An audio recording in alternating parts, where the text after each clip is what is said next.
The Church and the Empire were now two entirely separate entities. Conrad II and his son Henry III would lord over the papacy and control the empire at its height. Henry IV would lose his kingdom to a zealous papacy and an anxious son. Henry V was able to stabilize relations, more or less putting the Church and the Empire on equal footing.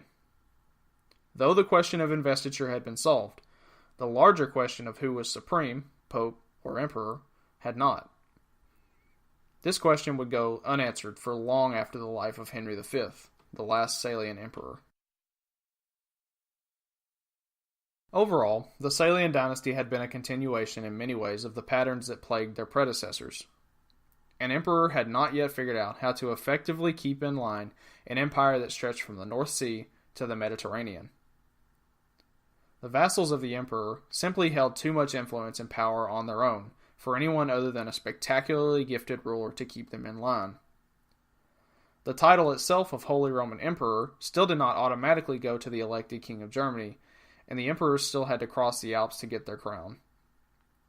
From this point on, despite a few flashes in the bucket here and there, most Holy Roman Emperors would be ruling merely one of the most powerful realms in Europe, rather than the most powerful empire in the West. Henry V would die childless, officially ending the Salian line.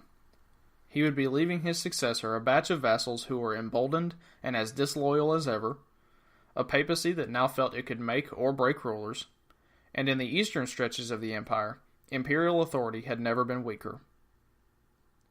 Taking over amid this turmoil would be the Hohenstaufen dynasty, who would see the empire extended to its greatest geographical extent, and under whom a sense of stability would return. Doing most of the heavy lifting during this process was Emperor Frederick Barbarossa, crowned in 1152. He would attempt to curb the influence of the vassals and instituted laws attempting to prohibit private warfare within the Kingdom of Germany. Though not entirely successful, his efforts led to him being considered among the best Holy Roman Emperors.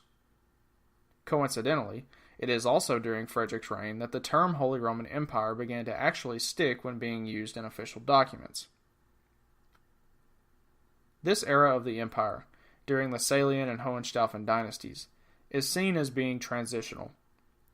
This shift from the early Middle Ages to the High Middle Ages would affect all parts of Europe, and it is during this time that the Europe we are more familiar with begins to take shape. Going into the post-investiture conflict era, the empire would begin to undergo changes as well. Perhaps more than anything else, the period of the Ottonians, the Salians, and the Hohenstaufen is defined by the inability to solve the various tensions plaguing the empire. Tensions between vassal and emperor, tensions between emperor and the eastern Slavic frontier, and tensions between emperor and pope. Almost as if to answer this challenge, a previously unknown family, originating from modern-day Switzerland, began to exercise considerable sway over the course of the empire, and eventually, they would gain control over it themselves. This dynasty would hold control of the empire for nearly 300 years, engulfing most of Europe along the way. The Salians and Hohenstaufen had their time, but now the stage had been set for the Habsburgs.